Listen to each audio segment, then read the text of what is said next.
കനത്ത മഴയിൽ കേരളത്തിൽ 6 മരണം. ന്യൂസ് 1 മിഡിൽ ഈസ്റ്റ് തുടങ്ങുന്നു. പ്രധാന വാർത്തകൾ. ഫലസ്തീൻ ഇസ്രയേൽ സമാധാന ചർച്ചകൾ പുനരാരംഭിച്ചു. പ്രശ്നത്തിന് ശാശ്വത പരിഹാരം കാണാനാകുമെന്ന് പ്രതീക്ഷിക്കുന്നതായി മെഹ്മൂദ് അബ്ബാസ്. ഗസയിൽ വ്യോമാക്രമണം തുടരുന്നു. തൊഴിൽ മന്ത്രാലയം ഒപ്പുവെച്ച കരാർ മറച്ചുവെച്ച് ചില കമ്പനികൾ ശമ്പളവും ആനുകൂല്യവും വെട്ടിക്കുറയ്ക്കുന്നതായി പരാതി. തൊഴിൽ കരാർ ലംഘനങ്ങളെക്കുറിച്ച് പ്രവാസികൾ ബോധവാന്മാരാകണമെന്ന് വിദഗ്ധർ. ശമ്പളവും താമസ സൗകര്യവും ഇല്ലാതെ ഒമാനിലെ മുസന്നയിൽ തമിഴ് തൊഴിലാളികൾ ദുരിതത്തിൽ. ശമ്പളം ചോദിച്ചാൽ സ്പോൺസർ മർദ്ദിക്കുന്നുവെന്ന് തൊഴിലാളികൾ. കേരളത്തിൽ ശക്തമായ മഴ തുടരുന്നു. 7 പേർ മരിച്ചു. വ്യാപക കൃഷിനാശം. പ്രധാന നഗരങ്ങൾ വെള്ളക്കെട്ടിൽ. തിങ്കളാഴ്ച വരെ കനത്ത മഴ തുടരുമെന്ന് കാലാവസ്ഥാ നിരീക്ഷണ കേന്ദ്രം. ദുരിതാശ്വാസ പ്രവർത്തനങ്ങൾ കാര്യക്ഷമമെന്ന് റവന്യൂ മന്ത്രി. ഫലസ്തീൻ ഇസ്രയേൽ സമാധാന ചർച്ചകൾ പുനരാരംഭിച്ചു. ഫലസ്തീൻ പ്രസിഡന്റ് മെഹ്മൂദ് അബ്ബാസ് ആണ് ചർച്ചകൾക്ക് മുൻകൈയെടുത്തത്. ചർച്ചകളിൽ പ്രതീക്ഷയുള്ളതായി മെഹ്മൂദ് അബ്ബാസ് പറഞ്ഞു. ഇതിനിടെ ഗസയിൽ ഇസ്രയേൽ വ്യോമാക്രമണം ശക്തമായി തുടരുകയാണ്.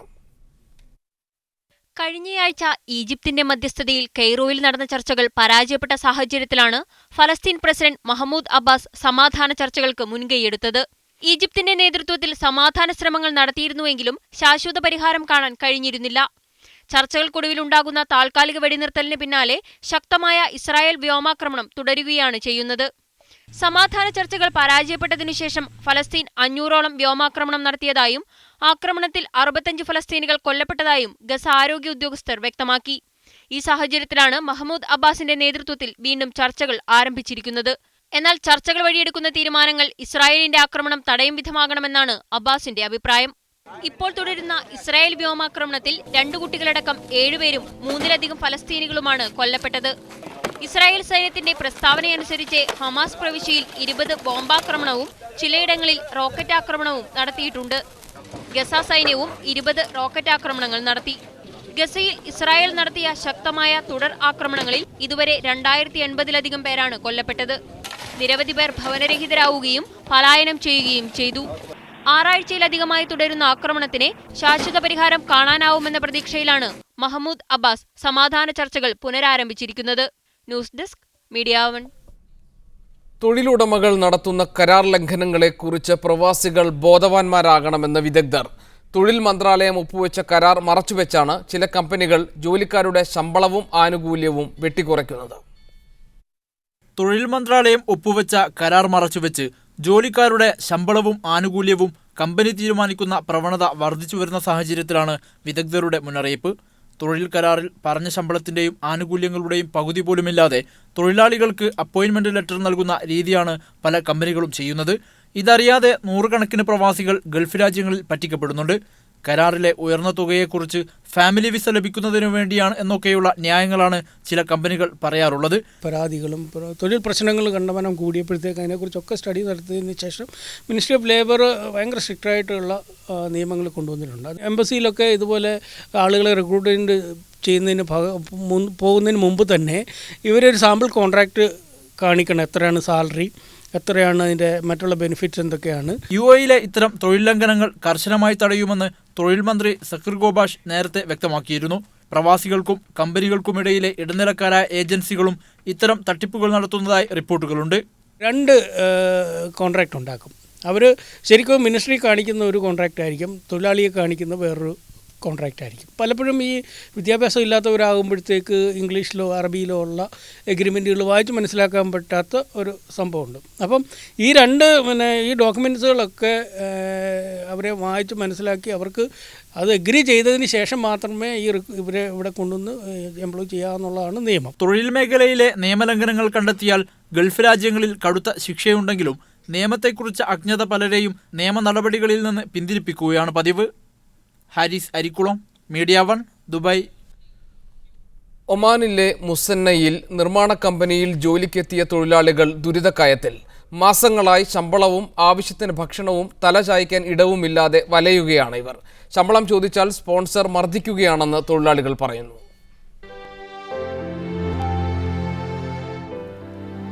മാസങ്ങൾക്ക് മുമ്പ് മുസന്നയിലെ ഒരു കമ്പനിയിൽ ജോലിക്കെത്തിയതാണ് തമിഴ്നാട് സ്വദേശികളായ ഈ തൊഴിലാളികൾ. 4 മാസമായി ഇവർക്ക് കമ്പനി ശമ്പളം നൽകിയിട്ടില്ല. കൂലി ചോദിച്ചാൽ സ്പോൺസർ തല്ലാറാണ് പതിവ്. ഭക്ഷണത്തിന് വഴിയില്ലാതെ പല ദിവസങ്ങളിലും പട്ടിണിയിലാണ് ഈ 8 പേർ. പിന്നെ ചാപ്പാടിനും ഭയങ്കര ബുദ്ധിമുട്ടാണ്. ചാപ്പാടെല്ലാം ഒരുപാട് ദിവസം കടന്നിട്ടുണ്ട്. ഒരു മാസത്തിൽ എങ്ങനെയെങ്കിലും 6 ദിവസം 7 ദിവസമെങ്കിലും പട്ടിണി കിടக்க വേണ്ടി വരും. അപ്പോൾ എങ്ങനെയായാലും പണിയണം. പുള്ളിക്ക് പണിക്കിറങ്ങിയാലേ ഞങ്ങൾ അടിക്കുകയും ചെയ്യും. ഇതേ കമ്പനിയിലെ ഫോർമാനായിരുന്ന തമിഴ്നാട്ടുകാരൻ മാടസ്വാമി 30,000 മുതൽ 45,000 രൂപ വരെ നാട്ടിൽ കൈപ്പറ്റിയാണ് ഇവർ ഒമാനിലെത്തിയത്. ലേബർ കാർഡിൻ എന്ന പേരിൽ ഇവരുടെ ആദ്യ ശമ്പളവും കൈക്കലാക്കി മാടസ്വാമി നാട്ടിലേക്ക് കടന്നു. പലർക്കും ലേബർ കാർഡ് ഇനിയും കിട്ടിയിട്ടില്ല. പ്രശ്നങ്ങൾ ചൂണ്ടിക്കാട്ടി മസ്കത്ത് ഇന്ത്യ എംബസിയെ സമീപിച്ച ഇവരുടെ കേസ് ഇപ്പോൾ മുലദ കോടതിയിലാണ്. സ്പോൺസർ കോടതിയിൽ ഹാജരാകാത്തതിനാൽ കേസ് അനന്തമായി നീളുന്നു. വിരുദ്ധങ്ങളൊക്കെ എംബസിയിൽ പറഞ്ഞിട്ടും ഇതുവരെ ഒരു വ്യക്തമായ ഒരു രൂപം കിട്ടിയിട്ടില്ല.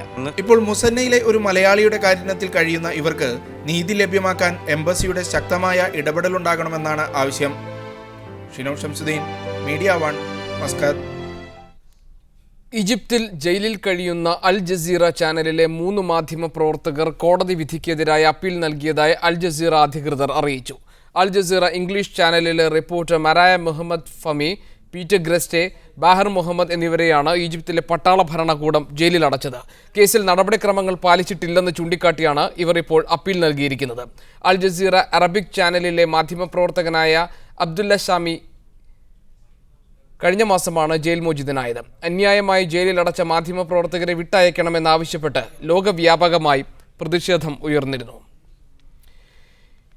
വിദേശികളുടെ മെഡിക്കൽ പരിശോധന കർശനമാക്കാൻ കുവൈത്ത് ആരോഗ്യ മന്ത്രാലയത്തിന്റെ തീരുമാനം.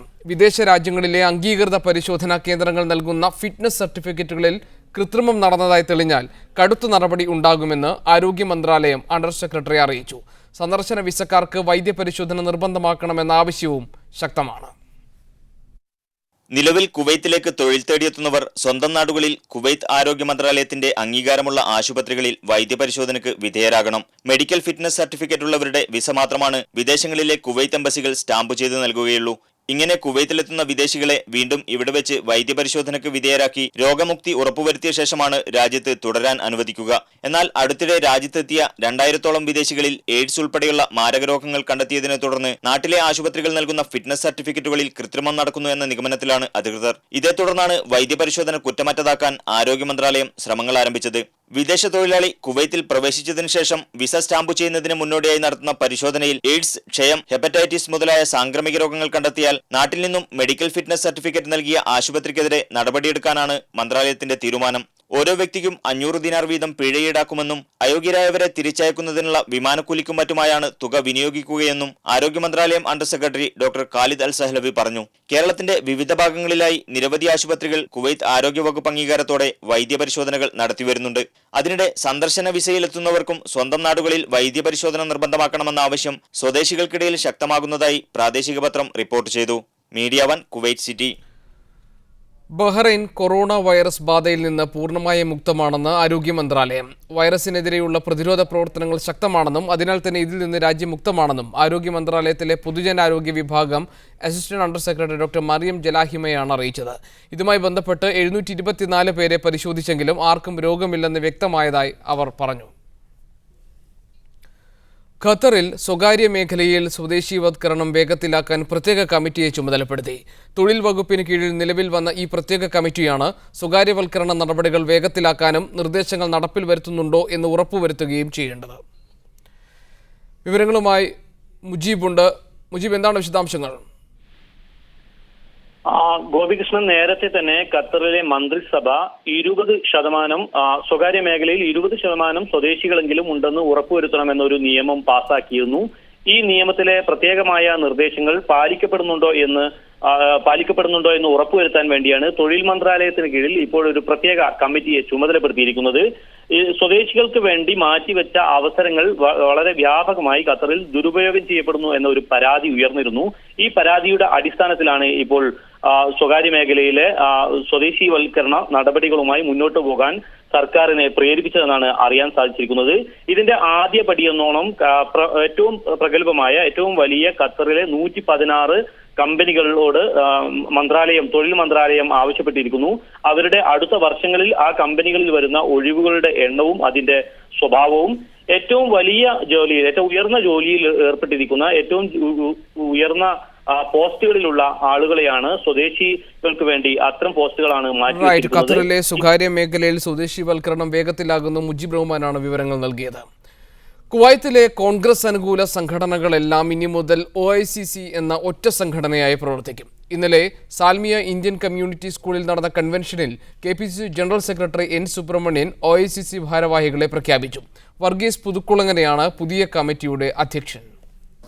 ഖദർദാരികളുടെ സാന്നിധ്യത്താൽ കേരളത്തിലെ കോൺഗ്രസ് സമ്മേളനങ്ങളെ അനുസ്മരിപ്പിക്കുന്നതായിരുന്നു സാൽമിയ ഇന്ത്യൻ കമ്മ്യൂണിറ്റി സ്കൂളിൽ നടന്ന Kuwait OICC convention. KPCC general secretary N Subramanian convention ഉദ്ഘാടനം ചെയ്തു. കുവൈത്തിലെ പ്രവാസി മലയാളികൾക്കിടയിൽ സന്നദ്ധ പ്രവർത്തനങ്ങൾക്ക് കൂടുതൽ പ്രാധാന്യം കൊടുത്ത് മുന്നോട്ട് പോകണമെന്ന് അദ്ദേഹം ആഹ്വാനം ചെയ്തു. പ്രവർത്തക കൺവെൻഷന് മുമ്പ് നടന്ന കേന്ദ്ര കമ്മിറ്റി അംഗങ്ങളുടെ യോഗത്തിൽ OICC കുവൈത്ത് നാഷണൽ കമ്മിറ്റിയുടെ പ്രസിഡന്റായി വർഗീസ് പുതുകുളങ്ങരയെ തെരഞ്ഞെടുത്തു. MA Hilal, Rajan Daniel, MK Pothan, Shirley Abraham എന്നിവരാണ് ഗ്ലോബൽ കമ്മിറ്റി അംഗങ്ങൾ. പുതിയ കമ്മിറ്റി വന്നതോടെ നിലവിലുള്ള കോർഡിനേഷൻ കമ്മിറ്റിയും അതിനു കീഴിലുള്ള 13 കോൺഗ്രസ് സംഘടനകളും അസാധുവായതായി N സുബ്രഹ്മണ്യൻ പിന്നീട് വാർത്താസമ്മേളനത്തിൽ അറിയിച്ചു. നവംബറിൽ മുഖ്യമന്ത്രി ഉമ്മൻചാണ്ടി, ആഭ്യന്തരമന്ത്രി Ramesh Chennithala, KPCC president VM Sudheeran എന്നിവരെ പങ്കെടുപ്പിച്ച് OICC കുവൈത്ത് മീറ്റ് നടത്തും. Media 1 Kuwait city. വർഷങ്ങൾ നീണ്ട അഭിപ്രായ വ്യത്യാസങ്ങൾക്കൊടുവിലാണ് overseas Indian cultural congress Kuwait committee യാഥാർത്ഥ്യമായിരിക്കുന്നത്.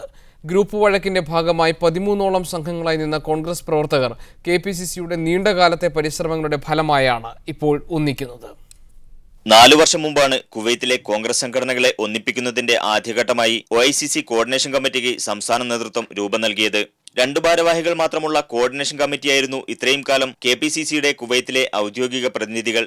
ഇന്നലെ നടന്ന കൺവെൻഷനിൽ പുതിയ കമ്മിറ്റി നിലവിൽ വന്നെങ്കിലും ചില പ്രമുഖ നേതാക്കളുടെ അസാന്നിധ്യം ശ്രദ്ധേയമായി.